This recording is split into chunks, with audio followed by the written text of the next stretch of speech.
Rec, Rec League Podcast. Tell your friends, tell your neighbors, tell your family, tell your haters. Available on Spotify, Breaker, Anchor, Radio Public, Google Podcasts, Podchaser, Radio Public, and Stitcher. At Rec League Podcast on Facebook, on YouTube, on Instagram. At Rec League Pod on Twitter. Episode 59 coming soon. Oh, whether you watching this from Facebook, Twitter, click the link in my Instagram, or YouTube itself. What up, world? So I just watched Spiral from the Book of Saw. It's the 9th movie in the Saw franchise. It stars Chris Rock, Max Minghella, Marisol Nichols, and Samuel L. Jackson.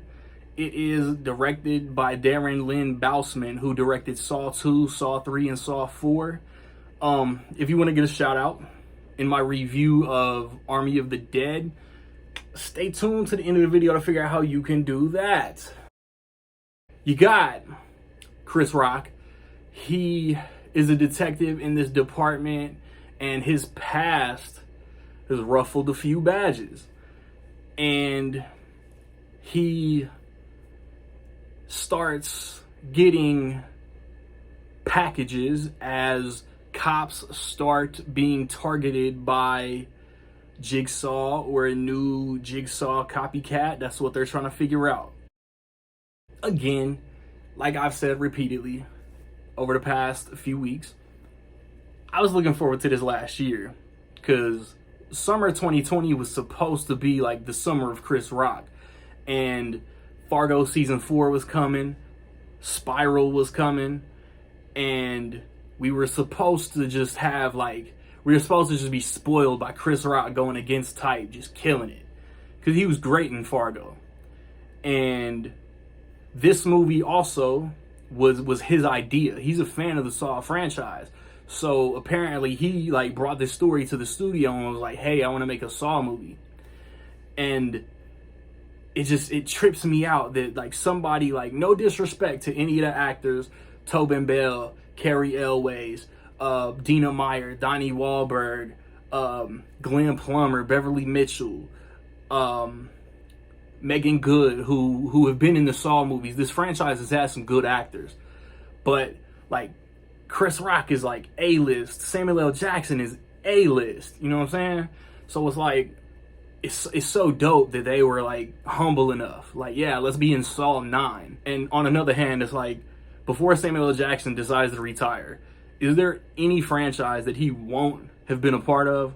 He's gonna end up being the next Anthony Hopkins, Lawrence Fishburne, Alec Baldwin in a Mission Impossible movie here soon. And it's this is a good movie. I thought the acting was dope. Chris Rock gives you that Chris Rock humor.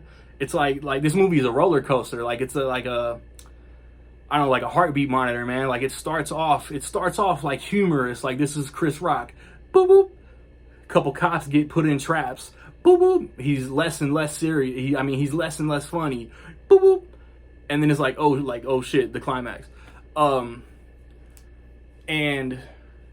the traps are gruesome. Let's not get it twisted. And the first two fucked me up. And the tension in this movie is great. It's the unknown. You don't know, is this in some weird Jigsaw way gonna still be connected to Jigsaw? Because Saw 3D and Jigsaw left open unanswered loose ends, you know what I'm saying? So it's just guesses, and this movie kept me guessing from start to finish. At one point or another, I thought every lead actor in this movie was gonna be the killer, and then it's they die, or they'd get snatched up and put in a trap, or they'd be in a situation in another scene where it just wasn't narratively possible. So it's I never knew who the killer was until the end of the movie. The story is good. The story is interesting. I like the performances. It it makes sense, because like, let's be real, like there's some shit in the Saw movies that don't make sense, but you roll with it because you've watched all these movies in the franchise anyway. But then like the finale comes, the reveal happens. If you're a fan of this franchise, you know every single movie has a plot twist. It's not a spoiler, like you know it's coming. So the plot twist happens, and it just dropped in your lap. Like there's no build up. There's like no like, oh shit, reveal. It's just, hey, here it is. And then the ending with the big final trap, because again, there's always like a big final trap, so the antagonist can say, game over, I want to play a game. But I thought this was a really good movie that didn't stick the landing. I thought like the last like 15 minutes were rushed and were kind of messy. And that's really the only thing that I didn't like about the movie. So like I have like stuff on the tip of my tongue that's like super spoiler. So I'll save that for the podcast. We're talking the Saw franchise on the podcast this weekend. So if you want spoilers, if you've seen Spiral, if you're a fan of the Saw franchise, we're talking all 9 movies, probably some more than others, but it's going to be a lot of fun. And